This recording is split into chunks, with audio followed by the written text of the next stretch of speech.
Guess who got new audio and lighting? Hi, I'm Christine. I'm a professional muralist living in the Ozarks, and I specialize in large commercial murals. But you may know me from this YouTube channel where I'm building out my own private art studio. So this may be the most important mural I have ever made. Here's why. This mural is multifaceted. It has accomplished many goals, retelling often unknown Ozarks history, covering an artist who has had great commercial success and fine art, and painting huge in a high traffic area in my hometown, downtown district. This mural was over a year in the making. It was 5 weeks of hard, unpaid painting labor, hundreds of hours researching, emailing, drawing, collecting references, fundraising, agonizing, not sleeping, all for this. First of all, let's get started on the subject matter, because what even is this mural? Who is this woman? Rose Cecile O'Neill was born in 1874 in Pennsylvania, and she moved to rural Nebraska when she was very young. She was born of Irish immigrants, and her father was a bookseller. From an early age, Rose was really interested in the arts, from painting, sculpting. At 13, she entered a children's art contest, and she won the first prize. The title of the piece is Temptation Leading into the Abyss. Now, people were concerned that she did not actually draw this piece because it was just so good. And so to prove that she did do it, they had her draw something else in front of her.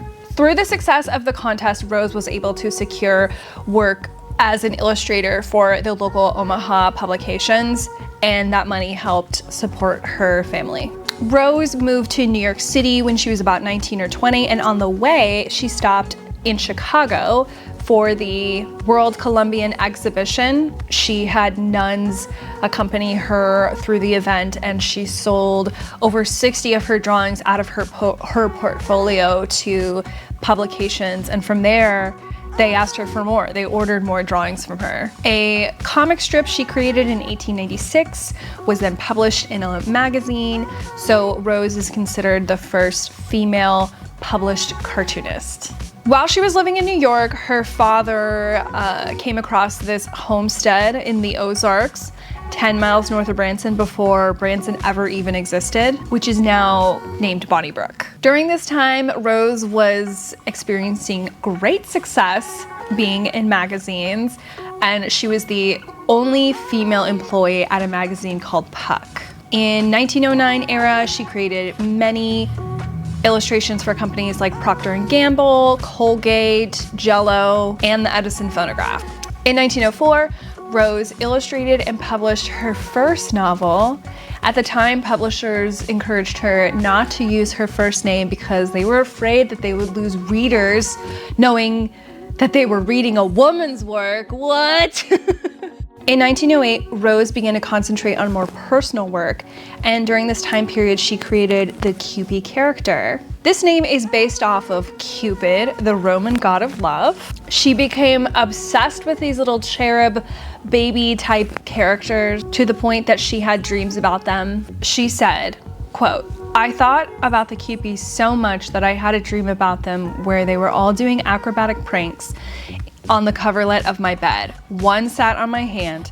She described them as a little round fairy whose one idea is to teach people to be merry and kind. The Cupid characters made their debut in comic form in 1909 in an issue of Ladies' Home Journal. Then it was published in Women's Home Companion and in Good Housekeeping, making the cartoon super popular. During these years, she continued to use the Cupid when making graphic design for the women's suffrage movement. In 1913, a German doll manufacturer began work on making the Cupid dolls. The dolls were immediately successful, and more companies were licensed to produce them in order to meet the demand. They started out as bisque dolls and then slowly turned into cellulose or plastic type of dolls. These dolls are considered to be the first mass manufactured dolls in the United States. As she rose to fame, she started a public reputation as a bohemian, aka anti-establishment. She did not wear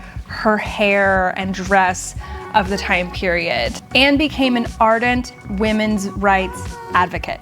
The success of the Cupid doll made her a millionaire, and she was able to buy properties in New York City, Capri, Connecticut. People believe that she was the highest paid female artist in the world. As she continued working and at her wealthiest, she explored other types of art. She learned sculpture underneath the master sculptor Auguste Rodin. You may have heard of him. He does the Thinker. These sculptures were definitely more experimental and largely influenced by dreams and mythology.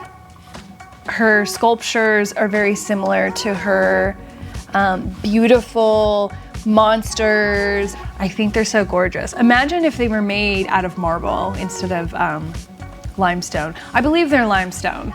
In 1927, she moved back to the United States, and then in 1937, she permanently resided at Bonnybrook. In the 1940s, she had lost a majority of her money and her properties, partially through partying, spending extravagantly, throwing lots of parties, giving her money away, supporting her family, and her first husband gambled a lot of her money away. The Great Depression also hurt her financially. The Cupid character started to be less popular. Magazines were starting to use photography more in place of illustrations. Rose started experimenting with a design called the Ho-Ho, which is a laughing Buddha character. And it wasn't very popular, one, due to it being around World War II. There was a lot of Asian racism, and also I believe the doll manufacturer for the Ho-Ho burned to the ground, which is unfortunate because it's so cute. In 1944, Rose died of heart failure, and she's buried at Bonnybrook along with several members of her family. And she was inducted into the National Women's Hall of Fame. Rose was way ahead of her time. She was divorced twice, did not have any children. Art was her entire life. She was so successful in the commercial world and in fine art. It's not often that you hear of artists being successful at both, especially before women could even be considered successful artists. She was a very humble woman. She spent a lot of time in the local art communities wherever she was at. She mentored a lot of young artists. She gave away a lot of her money to her peers. Her work stands out to me the most because not only for her success and her skills, but you can see patterns in her work of her values and her goals. Rose was a girl's girl. Rarely did she spend as much time on her male characters as she did on her female characters. Art made by women at this time was considered to be inferior. And to start to overcome this stereotype, women became increasingly vocal and confident in promoting women's work. Many women artists could be characterized as examples of educated, modern, independent, the new woman movement, a form of gender identity that emerges at the time. In short, this movement is propelling women forward in the artist community, in the publishing community. They started to hire more women artists to create illustrations that depict women and through a woman's eye. Because 80% of the magazine subscribers were women of the over 11,000 magazines. The women were buying the magazines. Why not hire women? Duh. Through researching Rose, I was able to come across another underrated female artist named Violet Oakley. She is, before Rose's time, considered to be the first female that was contracted by the government for a job, which was painting murals in the Pennsylvania Capitol. My mind is blown. This woman is incredible. How did I not know about her? So I'm hoping to make a video about her in the future. So what is the purpose of this mural? Well, I've lived in the area my entire life and I had never heard of Rose until about 5 years ago. If I had been aware of her as a child and not just seen her work, but really was educated on who she was, it may have inspired me to become an artist much sooner than what happened. Branson is a really great town. I love living here. Branson is great at supporting music and theater, but lacking in visual arts. We get over 9 million tourists a year. And there's a history of world famous people from this area, but nobody knows about them. I want to preserve and educate on Ozarks history, Ozarks art history for locals and tourists for, you know, many, many years to come. Bonnybrook is run by volunteers, and from my experience of working in nonprofit, it's tough. It's tough to raise money to keep it afloat. They don't have a lot of money for advertising, so in a way, this is my way of donating to them to then hopefully get people to Bonnybrook to keep her legacy alive. And I'm hoping that through my interpretation of Rose's art, it will intrigue a younger crowd of people to look her up. What is my personal goal for this mural? Okay, so it's not all about Rose. This mural is helping me achieve a lot of my personal goals as an artist. Like I said, I live in an area of the country where I feel like visual arts are not prioritized.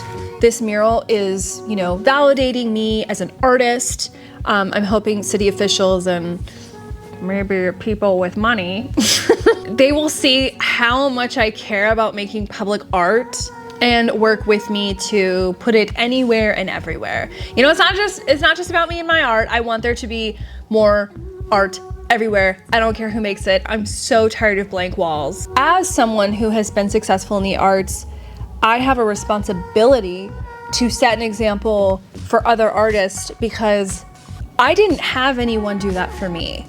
I owe it to my community to be doing something. I've noticed a lot of artists get really frustrated that their talents go unappreciated and that local governments like owe them something, not realizing that community preservation is already in the hands of the citizens to make the city more beautiful. I wasn't sitting around just like wistfully hoping that my local city was gonna come to me and offer me to give me money to do this mural. I had to demand to do this. And it was not easy. Okay, so how did I make this mural? Some backstory. Spring of 2023, I had taken a friend out to Bonnybrook and I had posted some of my favorite pieces that Rose did on my Instagram story. And one of my followers, Delaney Johnson, AKA Show Me State of Mind, she replied and we chatted about how much we loved Rose. I mentioned how I thought it would be really cool to someday paint a mural in honor of Rose. And she was like, cool, how can I make that happen?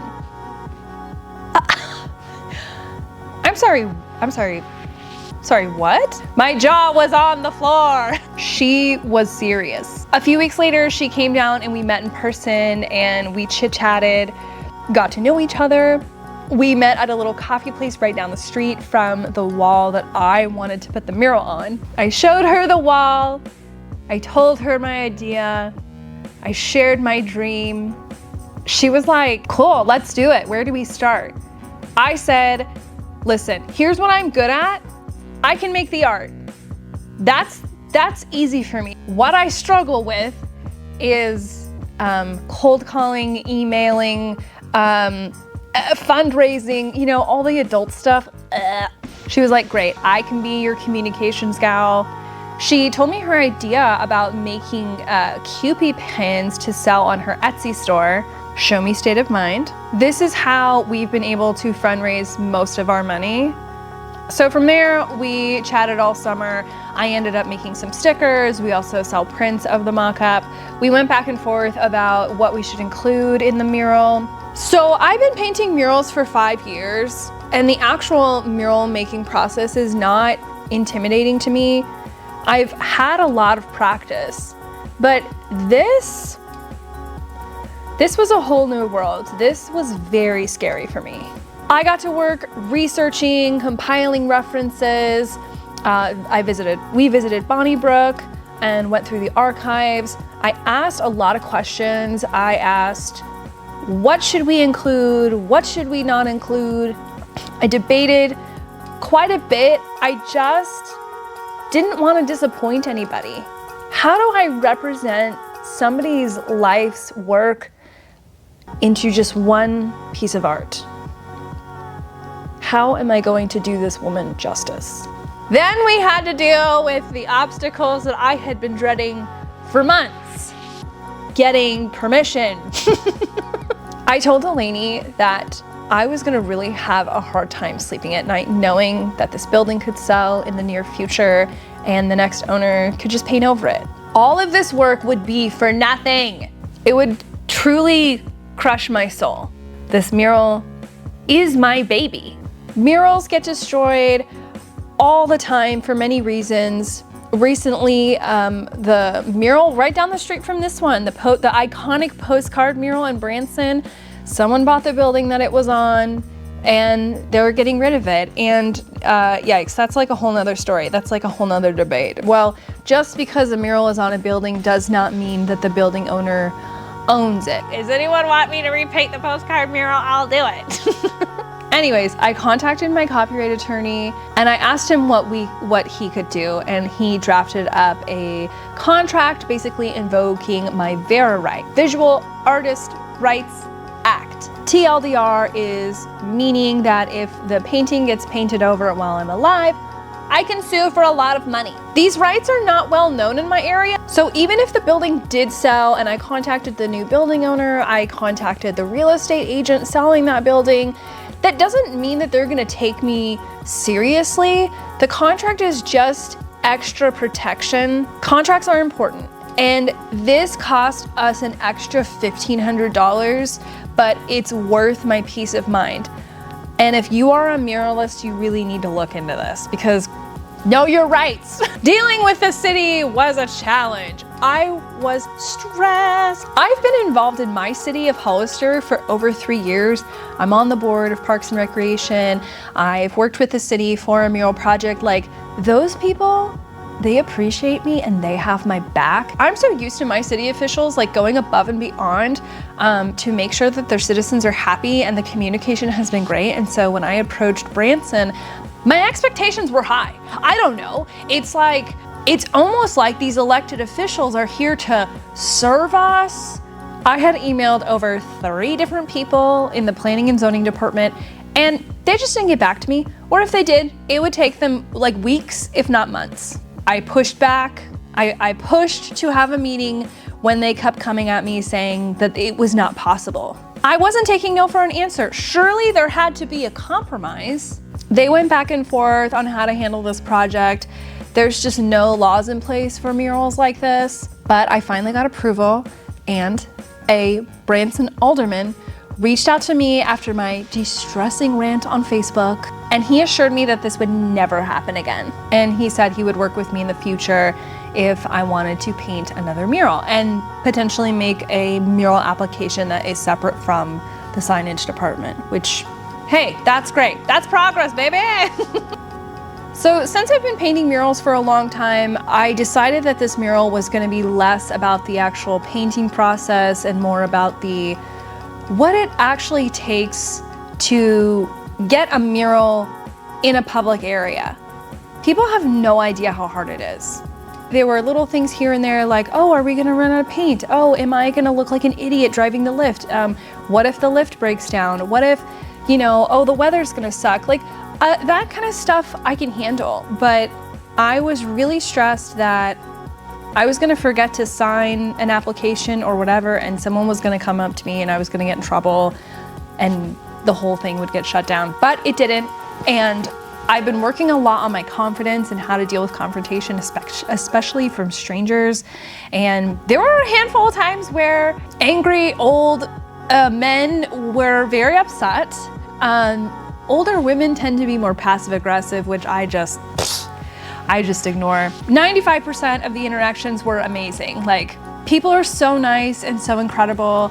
But only a small percentage of those were people who actually wanted to know what we were even painting and why we were doing it, and that it has such a much deep and meaningful purpose than just I'm painting pretty pictures on the wall.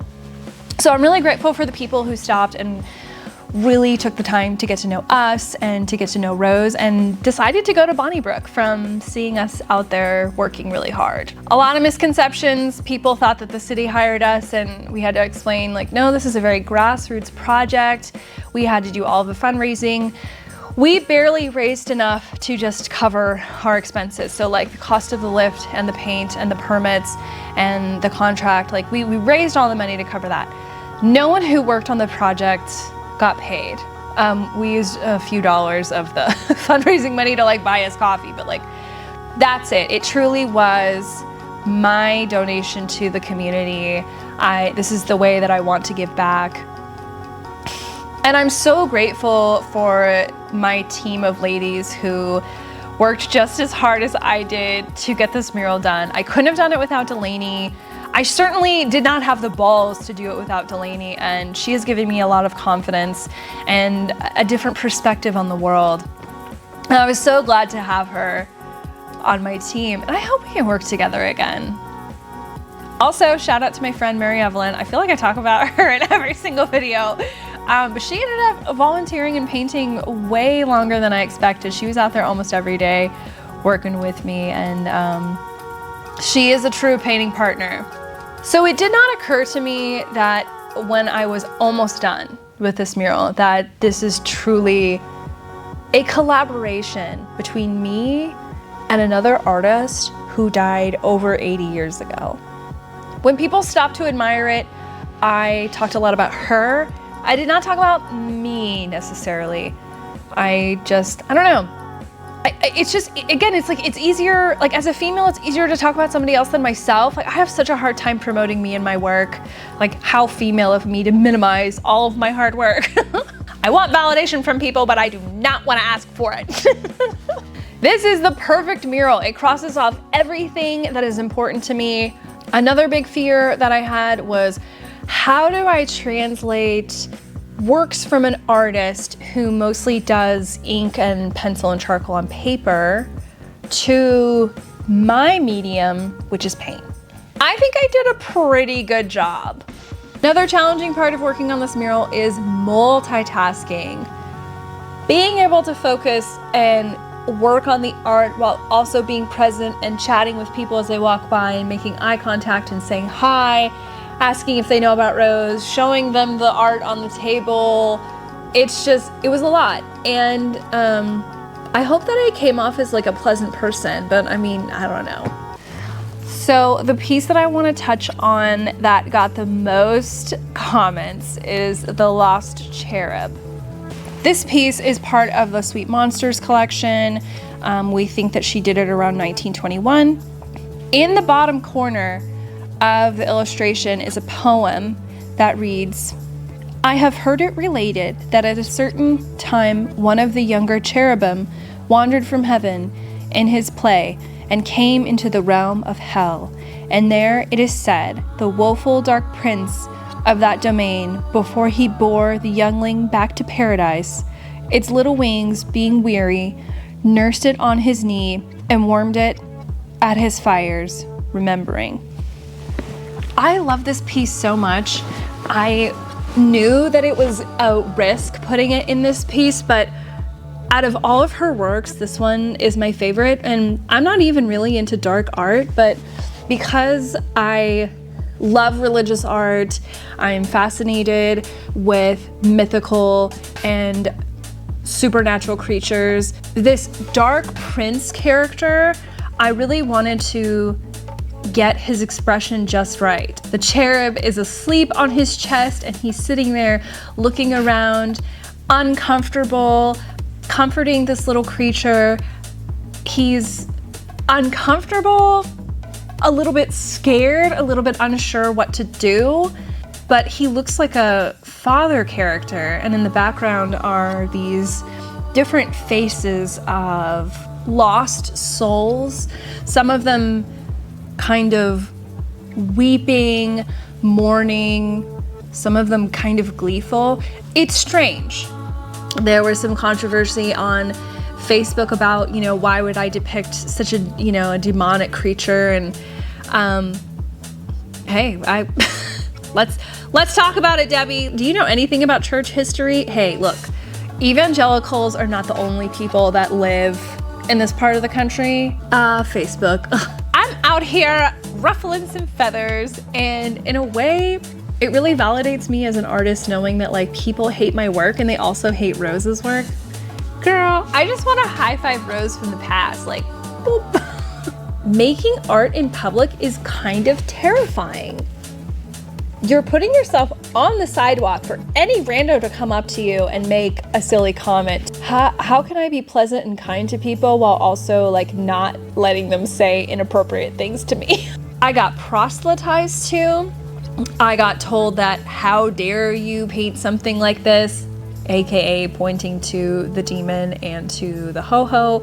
How dare you paint something like this in a town of God and country? And that gentleman did not want to have a conversation. He just wanted to yell at me and shame me and walk away.